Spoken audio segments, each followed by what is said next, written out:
Hey, this is Sergeant Danger Cow. Thanks for checking out the video and the channel. This video is all about creating an absolute beast stealth build in Battlefield 2042.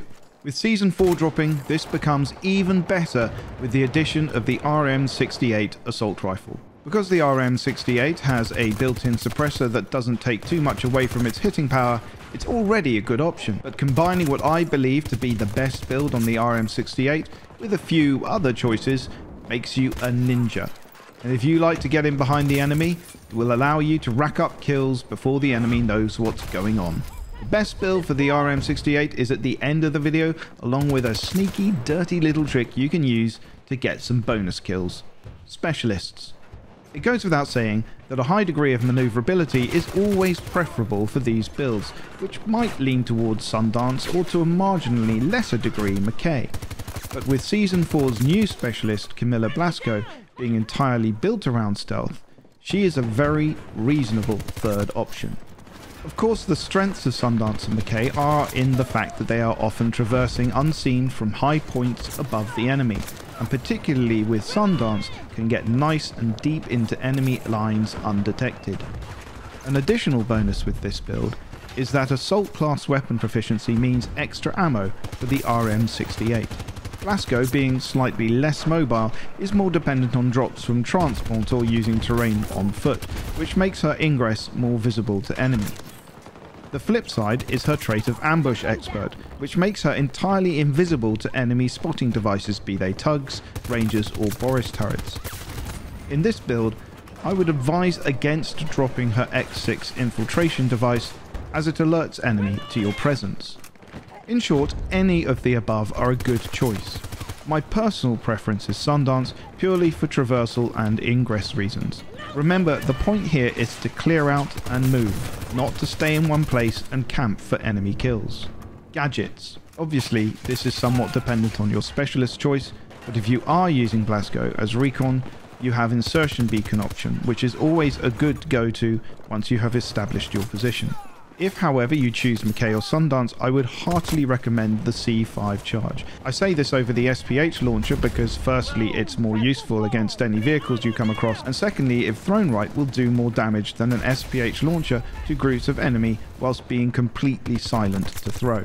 Throwables. With any of these specialists, the option for a throwing knife is always there, and I would recommend it if you feel comfortable with it. There are a couple of reasons for this. Firstly, you get more throwing knives than grenades. Secondly, throwing knives can be replenished from any downed enemy's dropped ammo pouch or collected from the wall or ground if you've missed them, whereas nades need an ammo box. Finally, throwing knives are silent, added to which they can take out spawn beacons and tugs in one throw, which is really useful for keeping quiet. Grenades make a lot of noise when they go off and also have a big red flashing ring around them, both of which instantly alert the enemy to your presence. Weapons. Of course, any suppressed weapon is good, but the RM68 is an absolute beast of a gun, already becoming my firm favourite. With its integral out-of-the-box suppressor meaning no loss of firepower, it's already a great gun, even with an initially lower rate of fire, but with a few attachments, it becomes a silent shredder. This build assumes you have unlocked the attachments mentioned. If you haven't, then keep grinding because the reward is definitely worth it. So choosing the RM68 assault rifle, equip whichever grip most suits your playstyle. Then you want the standard ammo extended magazine. This will give you 30 rounds instead of 20 out of the box and keeps your recoil lower whilst keeping your rate of fire respectable. With the sight, again, go for whichever suits you best. Personally, I use a 1.5 magnification sight because this build means getting up close to your victims. Finally, and this is where the magic happens, equip the suppressed short barrel. This ups the ROF from standard, but is still really accurate over a decent distance with good stopping power. Extra sneaky trick.